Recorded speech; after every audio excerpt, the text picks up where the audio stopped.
Sir जय हिंद, करोड़ी सिंह जी, जय हिंद। बहुत-बहुत शुक्रिया समय देने के लिए। Thank you sir. जय हिंद राजेश जी। शुक्रिया सर। पहलगाम आतंकी हमले के बाद से पूरे भारत में बदले की मांग उठ रही है। इस बीच प्रधानमंत्री मोदी हों, गृह मंत्री अमित शाह हों, रक्षा मंत्री हों, आर्मी चीफ हों, सब काफ़ी ज़्यादा एक्टिव हैं और पिछले 48 घंटे से कम 40 से ज़्यादा बार सीज़ फायर जो है एलओसी पर टूट चुका है। दोनों तरफ से फायरिंग का दौर जारी है। हालाँकि अभी हल्के हथियारों का इस्तेमाल हो रहा है।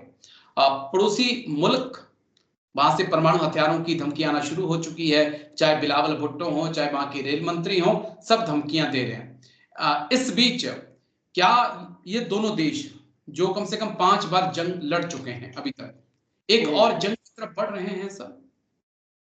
अ, देखिए राजेश जी, पूरे पहलगाम के इंसिडेंट को देखे तो हम तीन तरीके से देख सकते हैं। एक, आतंकवादी ने जिस तरीके का इंसिडेंट किया, घटना की, उसका उद्देश्य क्या था? हमारे घरेलू लेवल पे क्या स्थिति बन रही है और इंडिया पाकिस्तान रिलेशंस को लेके क्या बन रही है, उसको लेके दुनिया के देशों का क्या ओपिनियन है। पहले मैं आतंकवादियों का लेता हूँ। आतंकवादियों के चार उद्देश्य थे जिसकी वजह से इन्होंने ये घटना की। एक तो वो हिंदू मुस्लिम की डिवीजन को ज्यादा शार्प करना चाहते थे। वो चाहते थे कि ये वायलेंट हो जाए और इसीलिए उन्होंने धर्म पूछ के या उसको असरटेन करके उस तरह से किया। और इसमें हमारा जो मीडिया था उसने भी प्रोपेगेट करने की या उसी को हाईलाइट करने की कोशिश की, लेकिन कुछ घंटों के बाद शायद उनको समझ आ गई कि उसको ज्यादा प्रोलिफेरेट नहीं किया। दूसरा उद्देश्य था कि हम एस्टेब्लिशमेंट या सरकार ये कह रही थी कि कश्मीर बिल्कुल नॉर्मल है। जी। तो कश्मीर, वो ये प्रूव करना चाहते थे कि कश्मीर नॉर्मल नहीं है। लेकिन इंसिडेंट के बाद कश्मीर में जिस तरह का कश्मीरी आवाम ने, जो टूरिस्ट थे वहां सिक्योरिटी फोर्सेस नहीं थी, मदद नहीं कर रहे थे, जिस तरीके से मदद की, जो बच गए थे उनको और घरों में ले गए, उन्होंने कहा कि हम आपको टिकट देते हैं। तो ऐसे लगा कि कश्मीर एक नॉर्मल सी की तरफ जा रही है। तो पहला उद्देश्य आतंकवादियों का फेल हो गया, दूसरा फेल हो गया। तीसरा, वो ये प्रूव करना चाहते थे कि आपके सिक्योरिटी अरेंजमेंट कुछ नहीं है, कोई पर्याप्त नहीं है, हम कुछ भी कर सकते हैं। और वो सिक्योरिटी अरेंजमेंट के लिए हमारी सरकार ने ऑल पार्टी जो मीटिंग है उसमें एडमिट कर लिया कि हमारे लेवल पे लैप्स रहा है। चौथा उद्देश्य था कि इंटरनेशनलाइज करें इश्यू को। जी। उसमें वो सफल रहे या नहीं रहे। देखिए, इंसिडेंट को लेके दुनिया के सब देशों ने, अमेरिका से लेके चीन तक और हमारे पड़ोसी देशों ने, नेपाल, बांग्लादेश, श्रीलंका और इवन पाकिस्तान ने भी जो हिंसा, जो मारा गया, उसकी तो आलोचना की है। बाद में उन्होंने और कुछ ऐड किया है, वो एक अलग चीज है। तो आतंकवाद पे पूरी दुनिया में एक तरह की सुदृढ़ता है, सबने विरोध किया है। अब जो आखिरी सवाल है वो इंटरनेशनलाइज करना और भारत। देखिए, भारत में तत्काल एक प्रतिक्रिया हुई, आवाम में एक इमोशनल आउटब्रस्ट हुआ। तो सरकार के सामने कोई विकल्प नहीं था, उनको कोई न कोई एक तात्कालिक एक्शन लेना था। और कैबिनेट कमेटी ऑन सिक्योरिटी की मीटिंग बुलाई और उन्होंने 5 एक सीरीज ऑफ एक्शंस की लिस्ट बनाई। उसमें 4 ऐसे थे जो हमारे दोनों के, पाकिस्तान और भारत के मिशन को लेके, नंबर घटाना, वीजा को लेके, इस तरह के। तो पाकिस्तान के हाई कमिश्नर को बुला के जी। वो लिस्ट दे दी। 5वां था वो इंडस वाटर का था।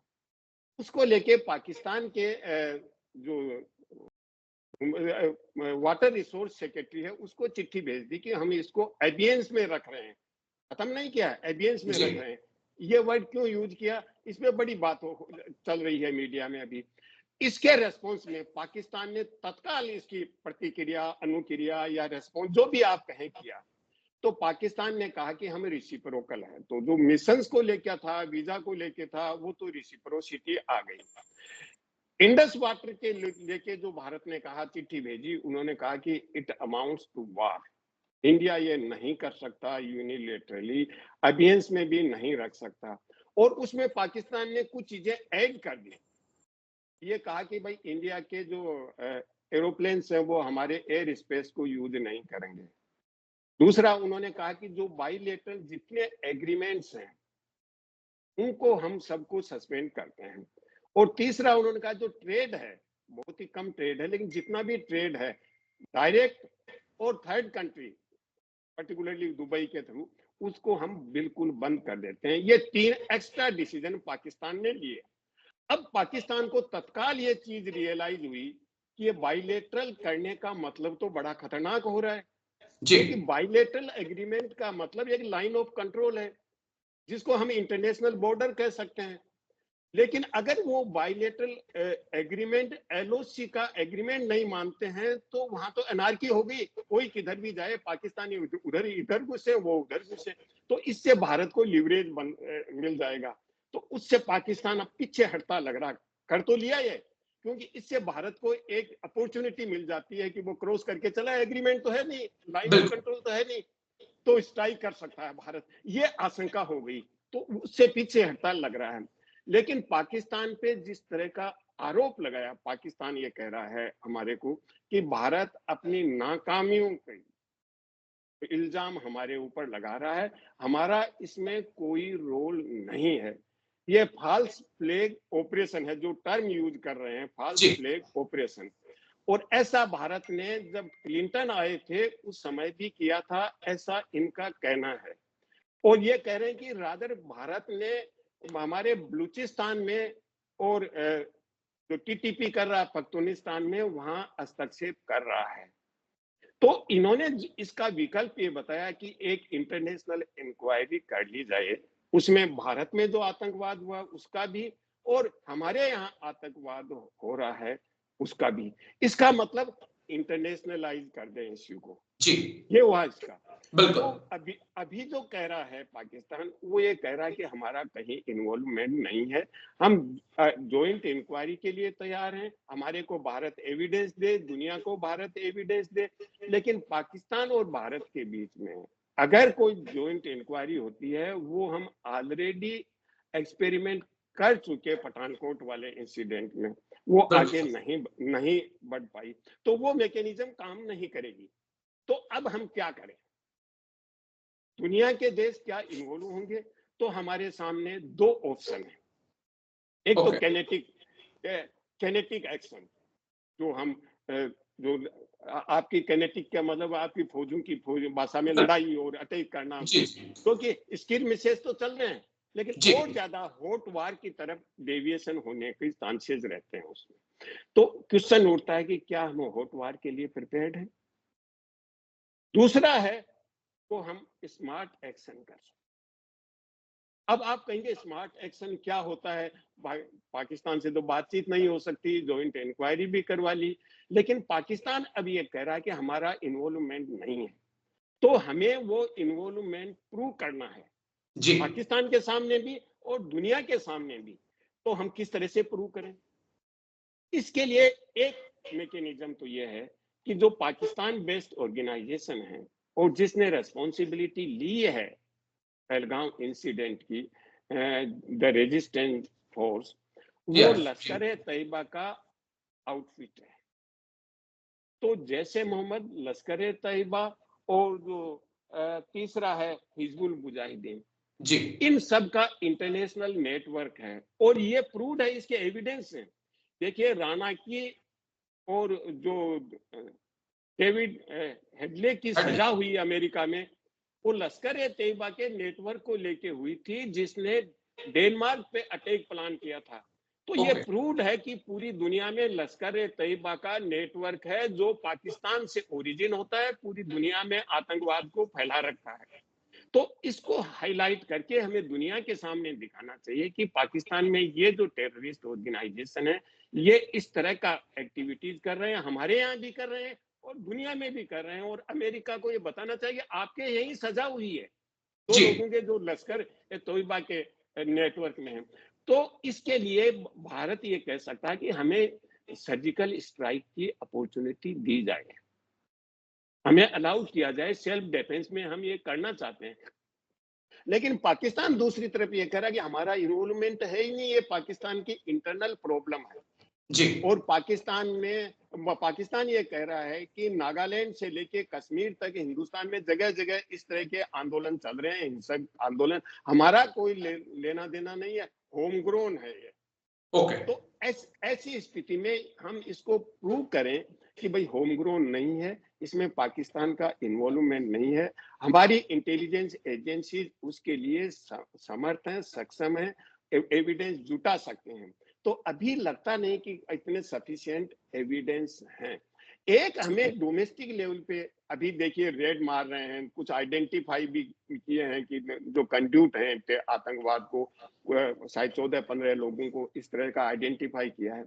लेकिन एक हमारे लेवल पे लेफ्ट रहा, उसमें सबसे बड़ी चीज मुझे लगी कि एक मैकेनिज्म है, ओके। सिविल, मिलिट्री, इंटेलिजेंस, ठीक और है। ये तीनों का समन्वय होता है। और उसके बेसिस पे जहां भी टेरर अफेक्टेड एरिया है उसमें ये काम करते हैं। और विशेष रूप से बॉर्डर एरिया में जो बिना टेररिस्ट प्रॉब्लम के भी बॉर्डर एरिया है, उसमें ये एक्टिव है इस तरह की मैकेनिज्म।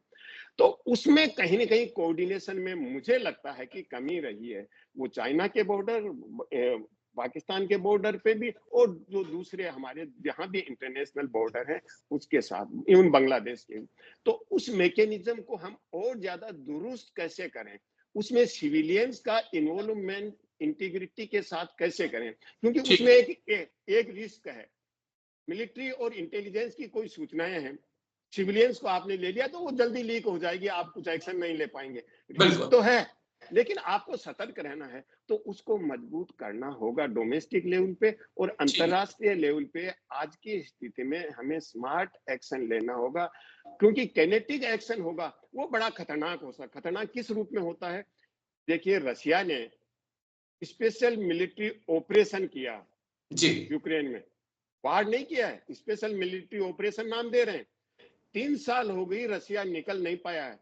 और ठीक है। जिस यूक्रेन के पास न्यूक्लियर पावर नहीं है, तो एक बार ऐसा शुरू करना तो आसान है, फिर उससे निकलना बड़ा मुश्किल हो जाता है। और हम ये चाहते हैं कि कोई देश मदद करेगा। देखिए, सब सहानुभूति दिखाएंगे, सब ये कहेंगे कि शांति रखो, मदद के लिए कोई नहीं आएगा। यूक्रेन की मदद तो करें, हथियार तो दे रहे हैं, जी। न कोई पाकिस्तान की मदद करेगा न हिंदुस्तान की मदद करेगा।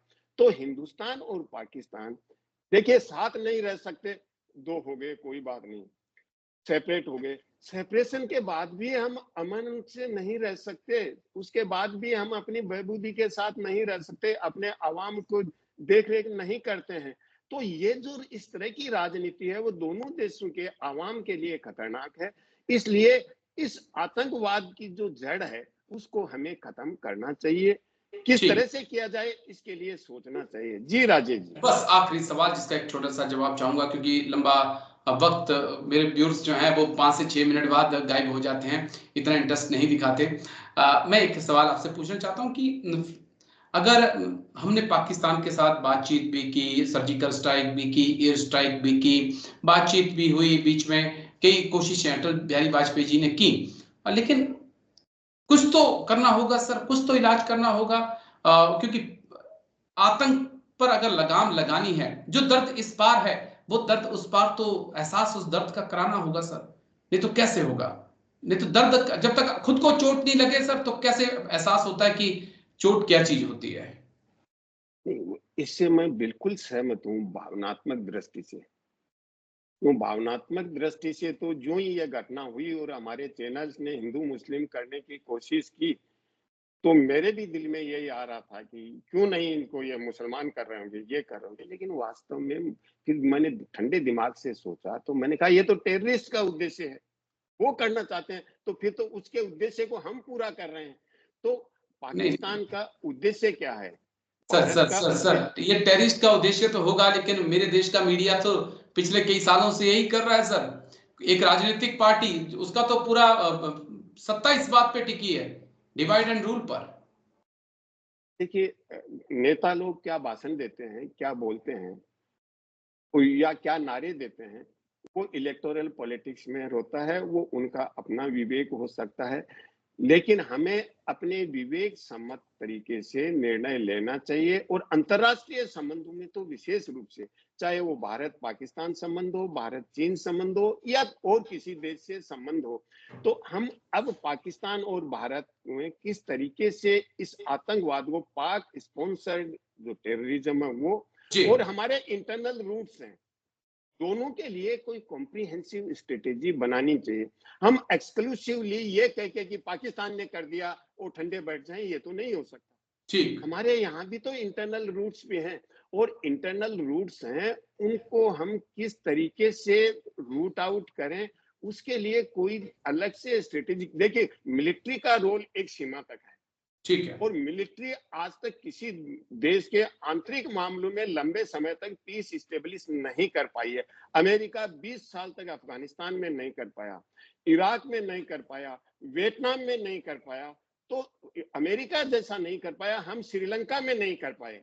तो मिलिट्री का रोल एक ठीक है तात्कालिक मेजर हो सकता है, लंबे समय के लिए हमें कुछ और मेजर्स उठाने चाहिए। वो और मेजर्स क्या हो सकते हैं? और पाकिस्तान और भारत के बीच का जो बेसिक सवाल है, उसमें हम पाकिस्तान को इंटरनेशनल कम्युनिटी में आइसोलेट करें। एक महत्वपूर्ण मैं बात बताता हूँ, पाकिस्तान अब ये मान के चल रहा है कि मेरे लिए ये अवसर है और हम इस पूरे मामले को इंटरनेशनलाइज कर दें, क्योंकि भारत चाहता है द्विपक्षीय है।